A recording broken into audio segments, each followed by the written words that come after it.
Kristianina mafy sa Kristianina malemy. Zany indray no jerentsika ao anatin'ity vidéo ity ho jerentsika ny mahasamihafa an'ireo hoe ahoana zany Kristianina mafy zany ahoana ihany koa ny Kristianina malemy. Ka manasa anao hanaraka an'izao vidéo zao hatramin'ny farany ho arahantsika avy hatrany ao aorianan'ny générique.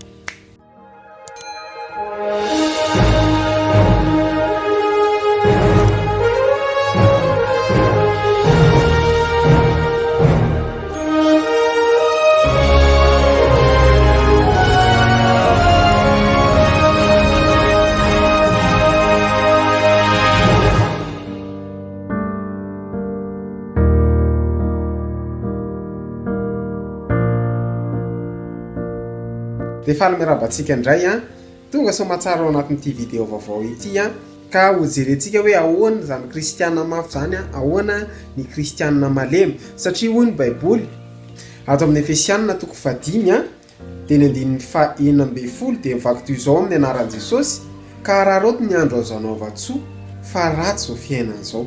Zao fiainana zao zany dia me ratsy me mafy zao fiainana zao fa zasy ianao mila me mafy, mila me mandresy ary mila me mahery ary mila miatrika an'izany fiainana mafy zany zasy ianao. Hoy ny Josoa 4:7 mivaky toy izao amin'ny anaran'i Jesosy dia niaingo Josoa sy ny mpanafika rehetra hiakatra ny ay satria nifidy lehilahy mahery 3 alina Josoa.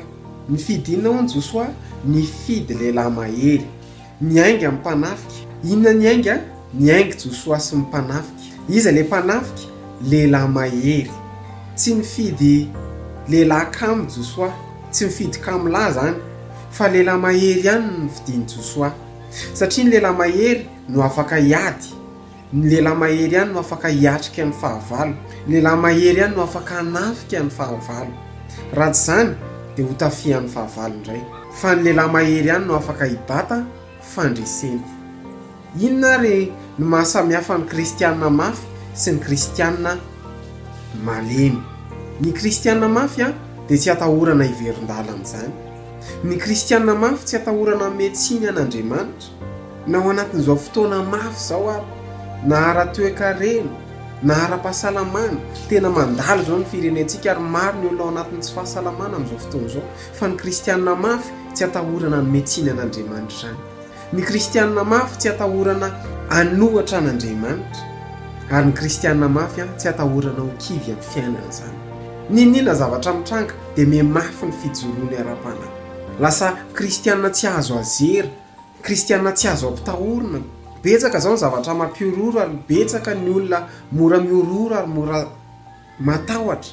Ary za dia ampahery hoe amin'izao fotoana zao aiza matahotra zany ianao, aoka ianao Kristianina mafy satria rehefa matahotra araka ny fandinihan'ny manam-pahaizana rehefa matahotra dia mihena ny hery fiarovana ary rehefa mihena ny hery fiarovana lasa stressé dia lasa sepotra dia lasa mora andairan'ilay aretina. Fa zasy ianao mila Kristianina mafy. Ahoana indray ary ny Kristianina malemy? Ny Kristianina malemy dia mora reraka, mora milavolefona, zany hoe mora midémissionna kely. Ny Kristianina malemy ihany koa dia mora kivy lavo. Zay zavatra mitranga eo dia mora kivy. Ary ahoana ihany koa ny ahafantarana ny Kristianina malemy? Sary tahotra. Amin'izao valana aretina zao dia matahotra mafy mihitsy. Zany ny Kristianina malemy. Be fanahiny hoe anahoana zany zao amin'izao confinement zao. Matahotra, be fanahiny. Ary ny Kristianina malemy dia tsy mahita fa tsy olana eo amin'ny fiainana. Olana daholo ity rehetrarehetra ity zay zavatra mitranga eo amin'ny fiainana. Fa zasy ianao ane mba ho Kristianina mafy, ho mafy saina, ho matanjaka ny fotsika amin'izao zavatra atrehan'ny firenentsika zao. Ary tsy ny firenentsika ihany manatrika an'izao fa ny firenena rehetra. Amin'ny herin'ny androany ho jerentsika hoe ahoana ny atonga antsika ho Kristianina mafy. Vavakantsika tompoko, saotra anao zay Andriamanitra fa tena mampianatra anay ianao ary manangana anay. Tianao izahay mba ho Kristianina mafy, tsy ho kivy amin'ny fiainana, tsy hanohatra anao mandrakizay ary tsy hametsiny ianao ninina zavatra mitranga. Azavelo Kristianina malemy zay ka mora reraka, mora milavolefona fa pio zay mba ho Kristianina mafy. Manomboka amin'ny tenako izay mizara sy izay rehetra mpijery ho anao rery ihany ny voninahitra sy ny tera mandrakizay. Amen.